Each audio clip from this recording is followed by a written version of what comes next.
Oh, what is good, YouTube? Griffen checking back in with another video. If you haven't done so already, guys, hit that subscribe button and turn on the notification bell so you never miss an update over here at GOAT Fitness. In the first update of the day, we have some recent updates from Nick Walker. Now, these were actually posted up about 2 days ago. And Nick Walker looks incredible, guys. The first time I seen his pictures that were taken in this area, his legs looked a bit small. But honestly, I think this is just from the angle. And going back to the Pittsburgh Pro guest posing, I can see that Nick has definitely brought his quads up a lot. His quads and his back have definitely been the two biggest body parts to improve this offseason, which I think were his two major points.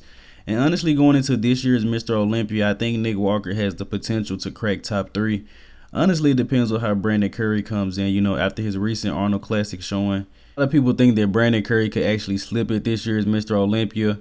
But with Brandon coming off the Arnold Classic win and being a former Mr. Olympia, I think he's still going to be good to go this year. But it's definitely going to be a very interesting battle at this year's Mr. Olympia. Now, in the next update of the day, we actually have a recent update from Hassan Mostafa. Now, this is the best Hassan Mostafa I've ever seen. Hassan is about 4 to 5 weeks out from the Orlando Pro. And honestly, the condition that he has here is probably better than the conditioning that he was bringing to some shows last year. And Hassan looks like he's downsized a little bit, but he has a lot more separation.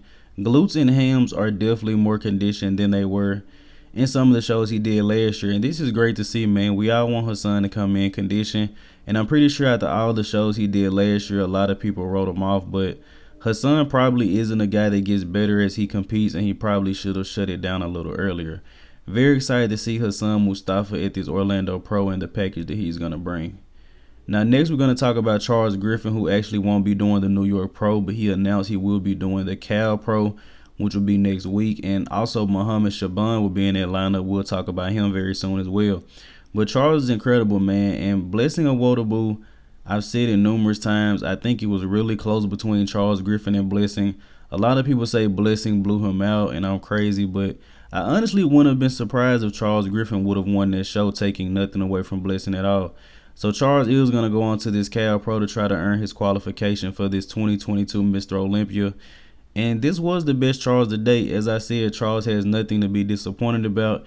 He was very upset when he took that second place. He honestly thought that he won the show. But going into this Cal Pro, I think he has a good chance of getting that Mr. Olympia qualification. Now, sadly, Peter Clancyr posted this up 12 hours ago. He was congratulating Andrea Presti on going to the show this weekend. He said he hasn't received his visa yet. So we're not sure if Peter is going to make it to the show. He's probably not going to make it to the New York Pro. He also didn't make it to Indy last week. But he did say he's going to try to be on track to do the Cal Pro. And this is really tough for him, guys, because, I know he's prepping. And he's a guy that really could shake some things up over here. So hopefully Peter gets to compete soon. And speaking of Andrea Presti, he actually posted these up today. And in my top predictions for the New York Pro, I believe I had Presti in 6. And he actually has an incredible physique, guys. He isn't missing anything, but just being a taller guy, he still needs to put on a little bit more size. But so far this season, it seems like the IFBB has been rewarding guys that are more conditioned, even if they don't have, the best shape or the best structure. And another guy that just posted some recent updates is Theo LaGuerrier. Now, I believe I had Theo 8th in my New York Pro predictions list. But he's actually a pretty complete guy as well. He also comes in pretty conditioned, but he's just going to need more size to stand with these guys. And as I mentioned in the prediction video, he did place 3rd at the Arnold UK behind Samson Dowda and Nathan Diasha. And I placed him 8th in this lineup, guys, so who knows? He could place a little higher than this, or a lot higher. In the next update of the day, these are updates from Mohammed Shaban, and these are about a week and a half ago. And I was excited to see Shaban at this 2022 Arnold Classic. He really could have shook some things up, but he actually had to pull out due to a back injury. I'm glad to see that he's recovered from that, and he will be doing the Cal Pro. So Shaban versus Charles Griffen, there may be a comparison I have to do pretty soon, guys. Both of those guys are very heavily muscled, also come in very conditioned. I think this is going to be a great showing and a great battle for that Mr. Olympia qualification in Cal this year. And as you guys know, a lot of people feel like Shaban was robbed last year when Patrick Moore won that show. But either way. Now, switching over to men's physique for a second, this is a recent update from Sadik Hadzovic going into this 2022 New York Pro. Now, as you guys know, Sadik just made his comeback after being away from the stage from 3 years. and won the Pittsburgh Pro and actually brought an incredible package. Now, after seeing that, I honestly believe that Sadik can be one of the top guys going into this year's Mr. Olympia. I honestly believe Sadik can possibly win the men's physique Olympia this year. That's how good he is, because a lot of these guys seem to be getting too big, and I think Sadik Hadzovic has the perfect balance. Now, I did get notice that Kyron Holden should be doing this show. Now, Kyron isn't on the list, but he says he's doing it on his Instagram. And he placed 4th at the men's physique Olympia last year. And in the past 2 Olympias, he was top 3. So this may be a guy a lot of people think is too big for the division, but the judges do reward his physique. So if Sadik is able to win against Kyron here, that would potentially seal him in as a top Olympian, but I'm very excited for this matchup. And in the next update of the day, we have recent updates from Horse MD or Marcelo Dangelis. Now, he should be about 5 to 6 weeks out from the Expo Pro Super Show, but I think Marcelo is still about 6 to 8 kilograms above the weight cap for classic physique. So I'm very interested to see how is he going to look once he makes it into that weight cap, or if he does make it into the weight cap.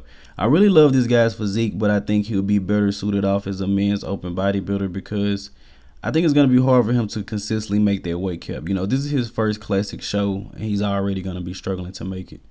Now, these photos of Ramon Dino were posted up by him a couple days ago. They aren't recent, but I still wanted to share them because he just has an incredible physique.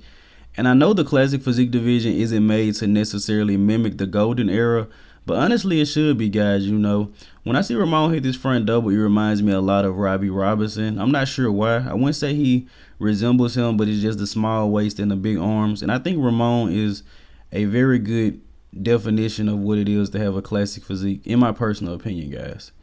And next, we're actually going to talk about another classic physique competitor, Fabian Meyer, who is 6 weeks out of the Emperor Pro. And as I said, him and Ramon Dino are 1-1. He beat Ramon last year at the Europa Pro to qualify for the Mr. Olympia, and Ramon placed ahead of him at the Mr. Olympia. So at this year's Mr. Olympia, they should get a rematch, but Fabian has to qualify first. So hopefully he's able to win this Emperor Pro and be headed to the Mr. Olympia. Now, the next update of the day, we have a recent physique update from Lucas Coehlo, and he will be competing at the San Paulo 212 Pro this weekend on the same day as the New York Pro. And as you guys know, one of my favorite physiques in the 212 division. Crazy condition already, guys. He's definitely going to come in on. Now, something Johnny Jackson actually said, I watched him. He has a little segment over on Generation Iron now. He said a lot of these 212 guys should actually hop into the open shows, and it may make the open guys come in more conditioned, because as you guys see, the 212 guys usually always come in on. But very excited to see what Lucas is going to bring to the stage this weekend. Hopefully he's able to win that show and qualify for the Mr. Olympia. And in the next story of the day, we have a recent physique update from Brian Jones. Now, if you guys don't remember who he is, I believe he placed top 5 at the 2020 Classic Physique Mr. Olympia, and coming into the 2021 Mr. Olympia, I remember Greg Doucette actually had him as high as top 3, but I believe Brian dropped down to maybe 8th or as low as 10th this year. But he actually switched over to men's open, and I'm very excited to see him make his debut. Not sure when he's going to debut it, but I'm excited for it. And in the latest update of the day, this is an update from Carlos Thomas Jr., our NPC Nationals champ from 2021. And Carlos has put on about 28 pounds from December to May, which he said in his post. And he looks incredible. He still is going to have to add more size to his back to be competitive with some of the top guys in the pro league. But something I wanted to mention on for a second, I'm not sure why a lot of these pros don't take their posing a lot more serious. Not to just single out Carlos, but in this side chest, this pose could be executed a lot better to make his physique look even better than what it does now. A lot of guys honestly have better physiques, but they lose comparisons because they're getting out posed because the other guy can just execute the pose better. You have an amazing physique. At the least, you can learn how to execute it. I guess that's my little posing rant for the day. Nothing against Carlos Thomas Jr. I'm just a big guy on posing. And a lot of these guys have such incredible physiques. They just need to present it better. You guys all need to get it. Terrence Ruffin, Logan Franklin. Get some lessons, guys. Present your physiques better. They're amazing. As always, I hope you guys did indeed enjoy this video, man. If you haven't done so already, like the video and sub to the channel. I'm out.